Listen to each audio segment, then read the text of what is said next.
always say I'm a do-it-yourself kind of woman. I love jumping in there and just getting my hands dirty. However, I do draw the line at toilets. Oh, yeah, it's nasty. It's kind of just a little. But thankfully, we have the House Whisperer, Dean Sharp from KFI AM 640, in with us to help us with some toilet tips to keep us all clean. And, Dean, there's some new breaking news in toilets, right? Breaking news. All right, I know toilets aren't sexy. No, they are but not. we need them.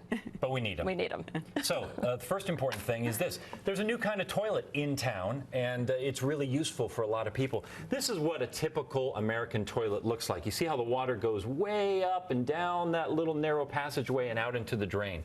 The new toilets that most people are going to recognize as dual flush toilets, they've got two buttons up on top. Okay. One for number one, two for number two. You know, number two. They have a much wider drain. They don't clog as often, and they use 65% less water than a typical toilet. So there's no way to tell from the outside except for look for the two buttons up on top. Two buttons, perfect. But even the best toilet occasionally will clog, and that's why we got plungers up here. All right, you see that orange plunger, Danielle? This is a plunger that is made for a sink. Typical old world sink plunger. It's great. It works super, okay?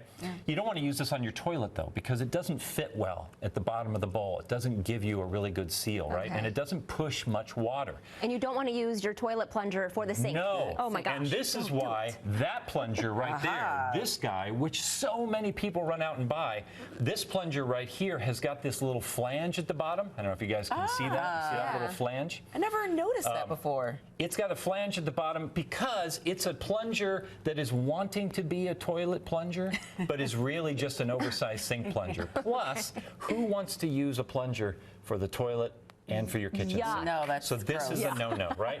No. So for half the price of that plunger, you can get yourself one of these guys. This looks heavy duty. This is a bellows plunger. It is made for toilets, only for toilets. It pushes about 7 times the amount of water that that plunger pushes, and so it's a great, great toilet plunger. All right. All right, what's going on with the water? So people are remodeling their houses all the time, remodeling the bathroom, which means you have to remove the toilet, get it out of the way. Either you're replacing it or you're going to put in a new floor and you got to put it back. So people who DIY, I did it. Moving a toilet is really easy, actually. All you have to do is disconnect the water supply, take off the hose, and 2 little bolts hold it to the floor. But even though you try and empty the water out of that sucker, when you pick it up, water comes out. That's because there's about a gallon, that's this much, of water hidden inside the toilet that you can't get to. And you don't want that spilling all over the floor. So we have a solution, right? So there's a company called Odie. They make a lot of plumbing products. This is Odie Liquilock. It is a polymer that basically gelatinizes the hidden water inside the toilet. And all you do is pour 1 packet of this into the toilet bowl. You wait 5 minutes, and this is what you get. We just call it toilet jello. And totally safe for the totally safe, not toxic. Totally and now you can set the toilet aside. You can leave this in here as a plug for days and days and days. When you put the toilet back, when you turn the water back on, the new water dilutes this, and it all just flushes away. Perfect. Yeah. Thank you so much, Dean. These are great tips. Remember the House Whisperer. I'm okay without it. That's for you, Dean. All for you. All for Thank you so much, Dean. We'll be right back.